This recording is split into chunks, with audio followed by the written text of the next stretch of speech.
మనం వీడియోలోకి వెళ్ళే ముందు మన ఛానల్ని అయితే ఎవరైతే సబ్స్క్రైబ్ చేసుకోలేదో ఛానల్ మాత్రం సబ్స్క్రైబ్ చేసుకోవడం మర్చిపోవద్దు. ఈ వీడియో నచ్చినట్టయితే లైక్ చేయడం అస్సలు మర్చిపోవద్దు. ఈ వీడియో ఏంటంటే నా బర్త్డే రోజు మార్నింగ్ అయితే టెంపుల్కి వెళ్ళడం అయితే అవ్వలేదు. ఆ రోజు మార్నింగ్ ఆఫీస్ ఉండడం వల్ల ఆఫీస్కి వెళ్ళిపోయాను. ఎందుకంటే మార్నింగ్ ఆఫీస్కి వెళ్ళిపోవాలి కదా, ఈ పిల్లల్ని వెళ్ళి రెడీ చేసుకొని వెళ్ళేటప్పటికైతే చాలా టైం అయిపోతుందని ఆ రోజు టెంపుల్కి అయితే వెళ్ళడం అవ్వలేదు. సో ఈవినింగ్ వెళ్దామని ఫిక్స్ అయ్యాము. నా ఆఫీస్ అయితే 6 o'clock అయిపోయింది. ఆ రోజు ఈవినింగ్ వచ్చిన తర్వాత పిల్లల్ని రెడీ చేసుకొని వెళ్ళేసరికి 7:30 అయిపోయింది. ఆ రోజు ఈవినింగ్ ఏమో సాయిబాబా టెంపుల్కి అయితే వెళ్ళాము. చిన్నవాళ్ళ దగ్గర ఉన్న సాయిబాబా టెంపుల్కి అయితే వెళ్ళాము. వెళ్ళేసరికి 7:30 అయిపోయింది. సో అక్కడికి వెళ్ళేసరికి ఆర్త టైం అయితే అయిపోయింది. సో మేము అక్కడ బయటనే కాళ్ళు చేతులన్నీ కడుక్కొని ఆవు కడుపులు ఉంటే అవన్నీ తీసుకొని బ్రెడ్ అది కొనుక్కొని లోపలికి అయితే ఎంటర్ అయిపోయాం. లోపలికి వెళ్ళిన తర్వాత కింద అయితే చాలా టెంపుల్స్ ఉన్నాయి. అవన్నీ ఒక్కొక్కటి కూడా దర్శనం చేసుకొని పైకి వెళ్దామని మేము అలా ముందుకు వెళ్తున్నాము. సో ఒక్కొక్కటి అయితే దర్శనం అయితే కంప్లీట్ చేసుకుంటున్నాము.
కింద టెంపుల్స్ అవన్నీ దర్శనం కంప్లీట్ అయిపోయిన తర్వాత ఇప్పుడు పైకి అయితే వచ్చాము. ఈ కింద అన్నీ చేసుకొని వచ్చేటప్పుడు పైకి అయితే వచ్చేటప్పుడు 8 అయిపోయింది. ఈరోజైతే బాబాగారు టెంపుల్లో చాలాసేపు కూర్చొని బాబాగారు ఈరోజు అయితే చాలా కలర్ఫుల్గా కనిపించారు. మేమైతే ఇది కంప్లీట్ అయిపోయిన తర్వాత చాలాసేపు అయితే గుళ్ళనే కూర్చున్నాము. సాక్షితలను అయితే చాలామంది ముద్రలాడారు, చాలామంది ఫొటోస్ కూడా తీసుకున్నారు. మేమైతే గుళ్ళో అలా కూర్చొని చాలాసేపు తర్వాత బయటకు అయితే వెళ్ళాము.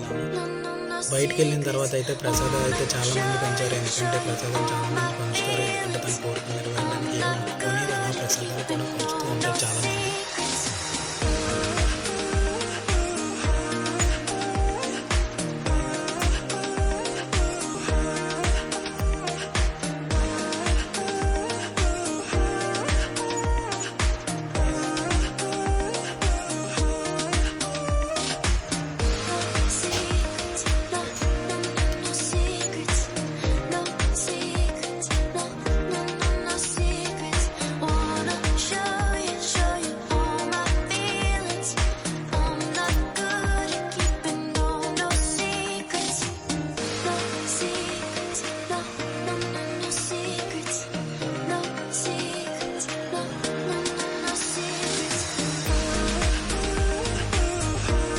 ప్రసాదాలు అవన్నీ తీసుకొని తినేసి అలాగైతే ఇంకా చిన్నపిల్లలందరూ త్వరగా బయలుదేరిపోదామని బయలుదేరిపోయాము. ఈ వీడియో కానీ నచ్చినట్టయితే లైక్ చేయడం, సబ్స్క్రైబ్